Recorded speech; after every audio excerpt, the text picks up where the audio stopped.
Hello దోస్తులు, ముందు వీడియోలో చెప్పినా కదా కొమరేలికి వచ్చినామని చెప్పి. ఇది నెక్స్ట్ డే మార్నింగ్ సండే రోజు అనమాట. ఇంకా పొద్దున 6 అవుతుంది. ఆ టైంకి అయితే లేచిన నేను. ఇంకా మా పిల్లలు అయితే లేవలేరు. లేట్గా దొరికినా కానీ రూమ్ అయితే మంచిగా దొరికిందనమాట. మా ఫ్యామిలీకి తగ్గట్టు పెద్దగా వరండా వచ్చి ఉందన్నమాట.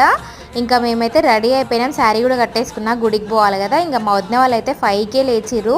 ఇంకా బోనాలకైతే కుండలు ఉన్నాయి, వాటి మీద కంచులు అయితే లేకుండే. ఇంకా వాళ్ళు పోయి కంచులు తీసుకొచ్చి బోనాలు అయితే గుద్దిచ్చేస్తున్నారు. ఒకటేమో మల్లన్నకి, ఒకటేమో ఎల్లమ్మకి అనమాట. కొంచెం లేటే అయ్యింది. గుడికి వెళ్ళేసరికి ఎండ ఎక్కువ ఉంది, తొందరనే వెళ్దాం అనుకున్నాం కానీ కొంచెం పొయ్యి ప్రాబ్లం ఇచ్చిందనమాట. కట్టెల పొయ్యి అయితే లేకుండే. ఎంత తొందరగా అనుకుంటే అంత లేట్ అవుతుంది కదా పనులు. ఇంకా బోనం అయితే రెడీ అయిపోయి మేము కూడా వెళ్ళిపోతున్నాం గుడికి అయితే. మాకు గుడి దగ్గరలో అయితే దొరకలేదనమాట రూము, కొంచెం దూరంలో దొరికింది. ఇంకా నడుచుకుంటూ అయితే వెళ్ళిపోతున్నాం అనమాట. గుడి దగ్గరికి అయితే వచ్చేసినాం. ఇంకా మా చిన్నొద్దునే మా నడిపొద్దునే ఇద్దరు వాళ్ళు. ఇంకా వీడియో కంటిన్యూషన్ ఉంది. నెక్స్ట్